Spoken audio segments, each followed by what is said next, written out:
ही गोष्ट एका छोट्याशा वीरपूर जंगलाची आहे. तिथला राजा सिंहाची खूप तब्येत खराब होती आणि राजाची देखरेख सगळ्यात जास्त कोल्ह्याने आणि चित्यानेच केली होती. पण जंगलाचा राजा सिंहाने कोल्ह्याची इमानदारी, सहनशीलता आणि बुद्धीचं हे सगळं बघून तो खूप प्रसन्न झाला होता. आणि मरण्याच्या आधी तो कोल्ह्याला म्हणतो की आमचं स्वतःचं असं एकही मूल नाहीये जे आमचं राज्य आणि आमच्या प्रजेला सांभाळू शकेल. पण तुम्ही दोघांनी आमची खूप सेवा केली आणि बिना राजाची एक प्रजा कधीही प्रजा नसते. आणि म्हणूनच चित्याला आम्ही आपला पुढचा राजा घोषित करतो. महामंत्रीजी, पूर्ण जंगलात दवंडी पिटवा. आमच्या मरणोत्तर आपला पुढचा राजा हा चित्ताच असेल आणि कोल्हा इथला सेनापती असेल. पण का महाराज? चित्ता तर अभ्यास करण्यासाठी या राज्याच्या बाहेर होता आणि तो इथे नसताना प्रत्येक वेळेला मीच तुमच्या बरोबर होतो. याला राजाच्या अधिकारांबद्दल काय माहिती असेल? पण मला माहितीये की आपल्या प्रजेला आणि राज्याला कसं सांभाळायचं ते. हो कोल्ह्या, पण अशा बऱ्याचशा गोष्टी आहेत त्यामध्ये चिता तुझ्या पुढे आहे, जसं की बुद्धी, विद्या, ताकद. महाराज, तुम्ही निश्चिंत राहा. तुम्हाला काहीच नाही होणार आणि तुम्ही इथे नसताना तेच होईल जे तुम्ही सांगितलंय.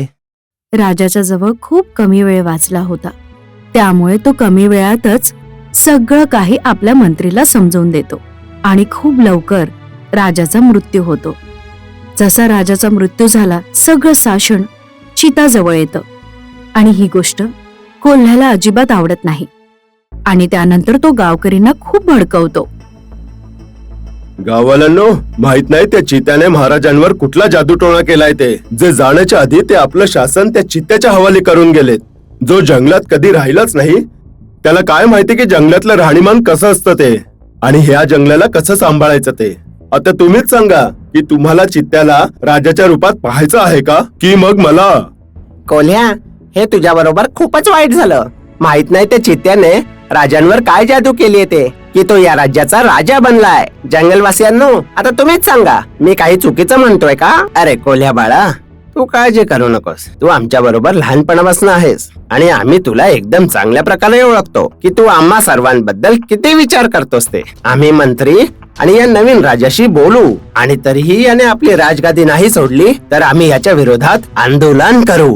आता सगळे गावकरी कोल्ह्याच्या बोलण्यात येऊन जातात आणि सगळे गावकरी एकत्रित होऊन जातात आणि सगळेजण राजाच्या दरबारात जातात आणि महालात सगळे जंगलातले जनावर एकत्रित पाहून मंत्री कोल्हा लगेच राजा चित्याजवळ जातात आणि त्याला सर्व गोष्ट सांगतो. राजासाहेब, जंगलातले सगळे जनावर तुम्हाला राजाच्या रूपात स्वीकार नाही करत आहेत. त्यांची मागणी आहे तुम्हाला राजगादीवरून हटवलं जावं आणि ही राजगादी त्या कोल्ह्याला द्यावी. काय, त्या कोल्ह्याला?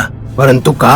मंत्रीजी, तुम्हाला तर माहिती आहे ना की त्या कोल्ह्याने आधीही राजांबरोबर चुकीचं केलंय आणि हेच कारण आहे की त्यांनी राजा मला बनवलं. हो राजासाहेब, तुम्ही एकदम बरोबर बोलताय. याबद्दल मी आणि तुम्ही आपण दोघच जाणतो, पण या जंगलाचे जनावर नाही जाणत. आणि राजासाहेबांना हे नको होतं की त्या कोल्ह्याबद्दल आपल्या जंगलातले सर्व जनावर काही जाणो, कारण कोल्हा अनाथ आहे. जर जंगलातल्या जनावरांना त्या कोल्ह्याबद्दल काहीही कळलं तर ते सगळे दुखी होतील आणि मग नंतर गाववाले कुठल्याही अनाथाची मदत कधी नाही करणार आणि आपल्या राज्याची सुद्धा बदनामी होईल. बरोबर बोलतोयस तू.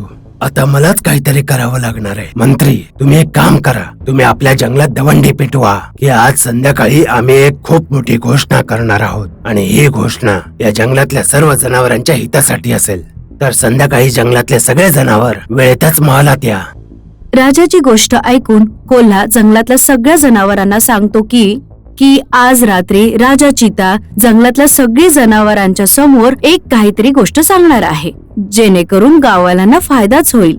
आता ही काय गोष्ट असणार आहे की हे ऐकून जंगलातले सगळे जनावर हक्काबक्का झाले आणि हे ऐकून एक दुसऱ्यांशी ते बोलायला लागतात. जुने राजा किती चांगले होते. जेव्हा पूर्ण जंगलातले प्राणी त्यांना भेटायला जायचे तेव्हा ते बाहेर भेटायला यायचे. पण हा आताचा राजा एवढा घमंडी आहे की याने आपले मंत्री म्हणजे त्या लांडग्याकडनं अशी दवंडी पिटवली की हा संध्याकाळी आपल्या सर्वांसमोर काहीतरी प्रस्ताव ठेवणार आहे. आता बघूया हा काय काय नियम ठेवतो ते. आधीचा राजा किती चांगला होता. तो आपल्या गरिबांना खूप धान्य द्यायचा, कपडे सुद्धा द्यायचा, आपला कर सुद्धा बऱ्याच वेळा त्यांनी माफ केलेला. पण जेव्हापासून हा राजा बनलाय आपल्या प्रजेसाठी चांगलं करतो असं बोलून आपल्याशी खोटं बोलतोय. बरोबर बोलतोयस. आणि म्हणून तर आपलं पूर्ण गावाला असं वाटतं की या राजाला राजगादीवरून हटवावं. जेव्हा संध्याकाळी हा आपल्या सर्वांसमोर प्रस्ताव ठेवेल तेव्हा आपण सुद्धा याच्या समोर प्रस्ताव ठेवूया की आमचा राजा केवळ कोल्हाच असेल, त्याच्याशिवाय दुसरा कोणीही राजा नाही बनणार. सगळे जंगलातले जनावर हे ठरवतात की त्यांना कोल्ह्याला राजा बनताना बघायचं आहे. रात्रीच्या वेळी जंगलातले सगळे जनावर राज दरबारात जमा होतात आणि त्यानंतर राजा चिता सगळ्यांसमोर येतो आणि सगळ्या गावकऱ्यांसमोर बोलतो. आम्ही इथे तुम्हाला हे सांगावयास आलोय की आता आम्ही आमच्या प्रजेसाठी एक पाठशाळा बनवणार आहोत, जिथे जंगलातले सगळे जनावर ज्यांना कोणाला युद्ध अभ्यास करायचा असेल किंवा त्या संबंधित काही अभ्यास करायचा असेल तर ते या पाठशाळेत सामील होऊ शकतात. जंगलातल्या आपल्या प्रत्येक तरुण जनावराला हा अभ्यास करायचा आहे. आता गावच्या प्रत्येक तरुण प्राण्याकडे ही एक संधी आहे की तो आपल्याला मदत करू शकेल. आणि दुसरी घोषणा, आता गरिबांना महिन्यात एकदाच जेवण नाही मिळणार, तर प्रत्येक महिन्याला सगळ्या गरिबांना धान्य देण्यात येईल. आणि तिसरी घोषणा, ती ऐकून कदाचित तुम्ही सगळेजण खुश व्हाल. राजासाहेब, आम्ही तर त्याच दिवशी आनंदी होऊ ज्या दिवशी तुम्ही अशी घोषणा कराल की तुम्ही ही राजगादी सोडून या कोल्याला राजगादी द्याल, कारण तुम्ही याच्या काबिल नाही आहात. ही गोष्ट तुम्हाला जेवढ्या लवकर समजेल हे तुमच्यासाठी चांगलं असेल. बरोबर बोललात तुम्ही.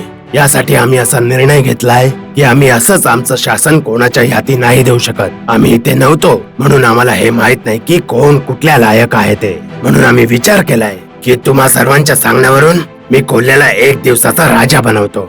जर या एका दिवसात आम्हाला किंवा आपल्या सर्वांना हे कळलं की हा कोल्हा बरोबर काम करतोय, तर पुढचा निर्णय तुम्हा सर्वांच्या हाती असेल.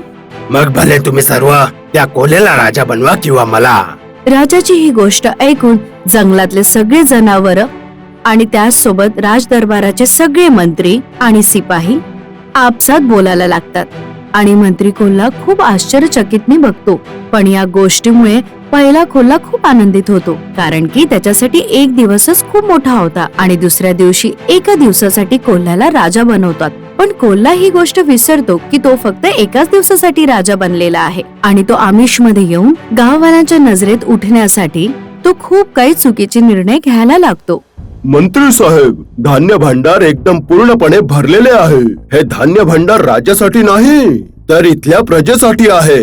सगळं धान्य भांडार या जंगलातल्या सर्व गरिबांना वाटण्यात यावे आणि जंगलातल्या सर्व जनावरांना हे सांगा की आजचं तिन्ही वेळचं जेवण हे जंगलातला राजा कोल्ह्याकडनं आहे.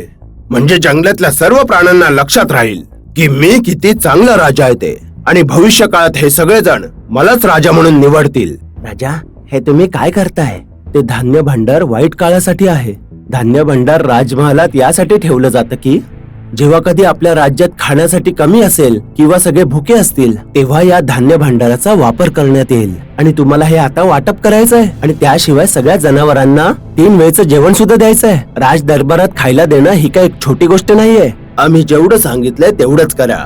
तसंही राजाचं हे पहिलं कर्तव्य असतं की तो आपल्या प्रजेबद्दल विचार करेल, जो की त्याची त्याने कधीच नाही केला. आणि सेनापतींना सांगा की आज कोणीही अभ्यास नाही करणार, तर ते सगळे लोक आपल्या गावच्या लोकांची मदत करतील आणि गावच्या सगळ्या लोकांना वस्त्र सुद्धा वाटतील आणि रात्रीच्या वेळेत सर्व पुरुषांना मदिरा सुद्धा देतील. काय मदिरा? महाराज चितांनी मदिरा वाटवण्यासाठी थांबवलंय. जर मदिरा चालू झाली तर जंगलातले सगळे जनावर त्या मदिराच्या नशेतच डुबतील. आम्ही एक दिवसासाठी का असेना राजा बनलोय आणि या गोष्टीच्या आनंदासाठीच आम्ही या जंगलातल्या सर्व जनावरांना ही छोटीशी एक भेट देत आहोत. समजलं तुम्हाला? आता जा आणि तेच करा जे मी तुम्हाला सांगितलंय. राजा होऊन फक्त कोल्ह्याला एकच दिवस झालेला असतो आणि तो पूर्ण प्रजाचं नुकसान करायला सुरुवात करतो आणि अशाच प्रकारे पूर्ण दिवस निघून जातो आणि कोल्हा आपलीच मनमानी करत असतो. रात्रीच्या वेळी जंगलातले प्रत्येक जनावर नशेत डुबून असतात, त्यामुळे जंगलात चोरी होऊन जाते आणि दुसरे वाईट जनावर जंगलात शिरतात आणि दुसऱ्या बाजूने कोल्हा पण नशेत डुबलेला असतो. आणि तेवढ्या वेळात चीता येऊन आपल्या छोट्या सैन्याबरोबर त्या जनावरांसोबत एकटाच लढत असतो आणि त्यानंतर ते लोक सीमा पार पळून जातात आणि अशाच प्रकारे कोल्ह्याचा एक दिवस निघून जातो आणि तो एक दिवसाचा राजा होऊन पण चांगलं काम करत नाही.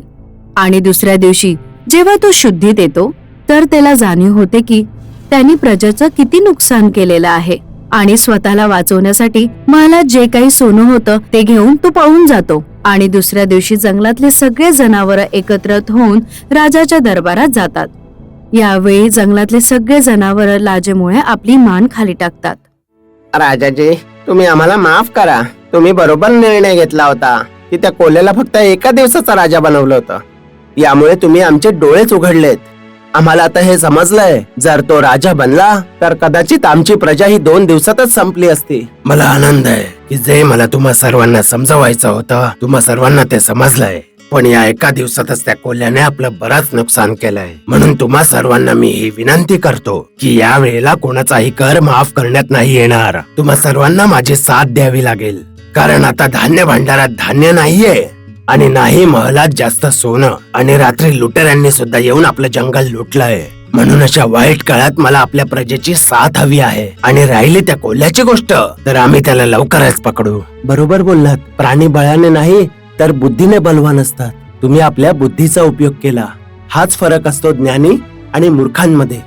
चित्याच्या या निर्णयामुळे जंगलातल्या सगळ्या जनावरांना कळतं की जुन्या राजा शेरसिंहाने चिताला राजा का बनवलं. आणि त्यानंतर जंगलातले सगळे जनावर चितालाच आपला राजा मानून घेतात.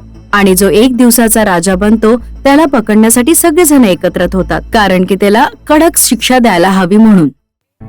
बेलापूर गावामध्ये पुन्हा एकदा इलेक्शन सुरू होणार होते. जंगलात पुन्हा इलेक्शन्स होणार आहेत. यावेळी जंगलाचा राजा कोण होणार आहे? अरे भाऊ, प्रत्येक वेळी सारखंच यावेळीही आपला भाऊ शेरसिंगच राजा बनेल. मी काय म्हणतो, यावेळी पण कहाणीमध्ये ट्विस्ट व्हायला पाहिजे. हो, एकदम खरी गोष्ट बोललास तू. त्या शेरसिंगला त्रस्त झाले आहेत. मग राजा कोण बनेल? अरे आपला सगळ्यात सॉलिड भाऊ, म्हणजेच बाहू भाऊ. पण मी कसा काय? अरे बाहू, घाबरतोस कशाला? आम्ही तुझ्यासोबत आहोत ना. तुझी बॉडी इतकी सॉलिड आहे ना. होय, म्हणजे तर अगदी ऋतिक रोशन सारखी. अरे नाही नाही नाही, अरे आपला चुलबुल पांडे आहे ना, दबंग, एकदम सॉलिड, सलमान भाई सारखी. अरे नाही, आपला तर बाहुबली आहे ना, बस त्याच्यासारखी बॉडी हवी. आणि तुझं नाव तर बाहूच आहे ना. आपला नेता कसा असावा? बाहू माकडासारखा. सगळे बोला, आपला नेता कसा असावा? बाहू माकडासारखा असावा. बंदर बाहू खूपच जास्त शक्तिशाली होता आणि म्हणूनच सगळ्या बंदरांना वाटत होतं की बाहूच राजा बनावा. बघ भाऊ, तू एकच आहेस जो माकड प्रजातीचं नाव उज्ज्वल करेल. आपल्या लोकांचं नाव नाही कापायचं. हे ऐकून बाहू खूप उत्साही होतो आणि इलेक्शन मध्ये उभा राहायचा विचार करतो. मी बनेन जंगलाचा नवीन राजा, बाहू राजा. आणि नंतर सगळे आपल्या आपल्या कामात लागून जातात. एक दिवस सिंह कालू बाहूला समजावत असतो. बघ बाहू, मी मानतो की मी सिंह प्रजातीचा आहे, पण मी तुमचा मित्र आहे. तू उंदीर मांजराचा खेळ तर ऐकलायस ना? हो मग बाहू, राजा फक्त ताकदीने नाही बनत, त्यासाठी बुद्धी आणि चातुर्य पण लागतं. तुम्ही खरं बोलताय. मला पण हे इलेक्शन नाही लढायचंय, पण माझी माणसं हे इलेक्शन मला लढवायला लावतायत. एक गोष्ट अजून बाहू, पण तुझे सर्व माकड प्रजातीचे मित्र तुला वापरायला बघतायत. ते फक्त तुला या खेळातलं प्यादं बनवतायत. म्हणजे तू जिंकल्यावर आणि तू राजा बनण्यावर ते तुझ्याकडून सगळे आपली मनमानी करणार आहेत. आणि बाहो, तू शरीराने जेवढा मजबूत वाटतोस तेवढा नाहीयेस. काय म्हणायचंय तुम्हाला? मी अशक्त आहे का? मी असं नाही म्हणत आहे.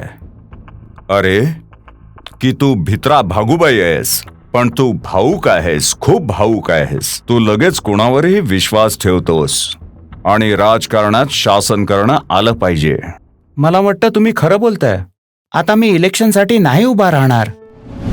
बाहू आपल्या बंदर जातीमध्ये सगळ्यांना सांगतो की तो इलेक्शन लढत नाहीये. पण काय झालं रे तुला?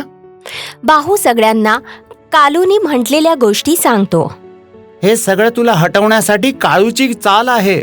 पण सिंह भाऊनीच याला एक पट्टी पडवली असेल. हा, तू अशा लोकांना नाही ओळखत. हे लोक असली चाल चालून आपल्यामध्ये फूस लावायला बघतात. आम्ही तर तुझं भलं बघत होतो की तू राजा बनेशील, तुझं नाम हो, पण तुला नको असेल तर ठीक आहे. माझं ऐक, तू इलेक्शन लढ, तूच जिंकणार. तुझ्यात राजा बनायचे सर्व गुण आहेत. म्हणूनच तर तो शेरसिंग तुला हटवायला बघतोय. हो, आणि तो सिंह कालू कालिया जेवढा सरळ वागतो तेवढा नाहीये. खूपच वाकडा आहे तो. त्याचं आणि त्यांचं एकच उद्देश आहे की आपण माकड बंधू आपसात लढून मारू. बघ भाऊ, तू एकच असा बाहुबली माकड आहेस जो आमची सर्वांची रक्षा करू शकतोस. बाहू बंदर पुन्हा एकदा आपल्या बंदर मित्रांसोबत उत्साहित होऊन जातो. ठीक आहे, मी इलेक्शन लढणार. बस जिंकणार, भाऊ, जिंकणार. बाहू माकड जिंकणार. जिंकणार, भाऊ, जिंकणार. बाहू माकड जिंकणार. जिंकणार, भाऊ, जिंकणार. बाहू माकड जिंकणार. ही झाली ना बाहू माकडासारखी गोष्ट. सगळे बोला, आपला नेता कसा असावा? बाहू माकडासारखा असो. बाहू माकडासारखा असो. बाहू माकडासारखा असो. काही दिवसांनंतर बाहू सुद्धा इलेक्शन मध्ये उभा राहतो आणि खूप चांगलं भाषण करतो. कालूला हे बघून वाईट वाटतं की बाहूने त्याची गोष्ट नाही ऐकली. तू माझी गोष्ट नाही ऐकलास, काही हरकत नाही. तरीही माझ्या शुभकामना तुझ्या सोबत आहेत. मला नक्की माहित आहे कोण माझ्या सोबत आहेत आणि कोण नाही. इलेक्शनच्या परिणामांच्या एक दिवस आधी शेर सिंग कालूच्या कानामध्ये काहीतरी पण सांगतो. असं झालं तर? मी जसं काय सांगतोय तू अगदी तसाच कर. काही दिवसांनंतर इलेक्शनचे परिणाम दिसतात आणि बाहू प्रचंड बहुमताने विजयी होतो. बंदर बाहूचे सगळ्यात जास्त वोट बघून सगळ्यांना आश्चर्य वाटतं. मला इतके सारे वोट्स कसे काय मिळाले? सगळ्यांना काय परिवर्तन हवंय? आता बंदर बाहू जंगलाचा राजा होता आणि प्रत्येक जण आपली समस्या घेऊन त्याच्याजवळ येत होतं. एक दिवस टीटू हरिण धावत धावत बाहू जवळ आला. जवळच्या जंगलात नाही ना एक मोठा दिताशूर नावाचा हत्ती आला आहे. त्याने सगळ्यांचं अर्ध्या अधिक घरं उद्ध्वस्त केली आहेत. वाचवा महाराज, आम्हाला वाचवा. रक्षा करा महाराज, रक्षा करा आमची. हे बघून ऐकून बाहू सुद्धा स्वतः खूप घाबरून जातो आणि धावत शेर सिंग जवळ जातो आणि त्याला सगळ्या समस्येविषयी सांगतो. आम्हाला आणि या जंगलाला वाचवा महाराज. पण आता मी महाराज नाही, तू महाराज आहेस. आता तुम्ही आम्हाला वाचवा महाराज. तुम्ही रक्षा करा आमची. आणि नंतर तेतासूरने सगळं जंगल अस्तव्यस्त करून टाकलं. दितासूर, निघून जा इथून. हे माझं जंगल आहे. पण तेतासूर खूप शक्तिशाली होता. त्याने बाहूला सोंडेतून उचलून तलावात फेकून दिलं. बाहूने आपल्या मित्रांना आवाज दिला. मोंटी, मोनू, टिंकू, वाचव. बाहू शक्तिशाली तर होता, पण त्याची शक्ती त्याच्या मनात होती. बाहू घाबरून लढाईच्या पहिलेच हारून गेला. अरे कोणीतरी पण कोणीच वाचवा. आलं नाही. पण नंतर शेर सिंग समोर आला. शेर सिंग बऱ्याच दिवसापासून आजारी होता. म्हणूनच एकट्याने त्यांनी लढणं हे अशक्य होतं. म्हणून त्यांनी बाहूचं मनोबल वाढवलं. ओट बाहू, तू बाहू आहेस. तू राजा आहेस. राजा, तू करू शकतोस. मी तुझ्या सोबत आहे. तुझ्यात आणि आमच्या सगळ्यांमध्ये दितासूर तर काय, त्याच्यासारख्या 10 जणांशी लढायची ताकद आहे. आपल्या साऱ्या शक्ती आपल्या आतमध्ये आहेत. मग बाहू आणि शेर सिंग मिळून त्या तेतासूरला पळून लावतात. आणि या दोघांची एकता बघून सगळेजण सोबत येऊन तेतासूरच्या आतंकचा अंत बघतात. मला माफ कर काळू, तू खरं बोलला होतास. पण राजा, तू माझ्या म्हणण्यावरच झाला होतास. म्हणजे शेर सिंग महाराजांच्या म्हणण्यावरच मी जंगलातल्या सर्व प्राण्यांची वोट्स तुला दिले होते. माझी तब्येत खराब होती, म्हणूनच माझी इच्छा होती की तू हे सगळं सांभाळ. बाहू, तू बळशाली आहेस आणि बुद्धिमानही. आता तू एक महाराज आहेस. आता तुला घाबरायचं नाहीये. बाहू, मला माफ कर. ही गोष्ट खरी आहे की आम्ही तुला वापरायचा प्रयत्न करत होतो, पण आता आमची चूक आम्हाला कळली आहे. महाराज शेरसिंग, तुम्ही पण आम्हाला माफी द्या आणि तुम्ही तुमची खुर्ची सांभाळा. तुम्हीच आमचे महाराज आहात. खरं म्हटलं बाहूने. तर सगळे बोला, आपला राजा कसा असावा? शेर सिंग सारखा असो. आता सगळ्यांना कळून चुकलं होतं की शक्तीपेक्षा युक्ती, समजूतदारपणा आणि धैर्य सुद्धा महत्वाचं आहे. आणि जंगलाचा राजा हा शेर सिंगच असू शकतो. तुम्हाला जर आमचा हा व्हिडिओ आवडला असेल तर प्लीज आमच्या चॅनलला सबस्क्राईब करा आणि हो, व्हिडिओला लाईक आणि शेअर करायलाही विसरू नका. धन्यवाद.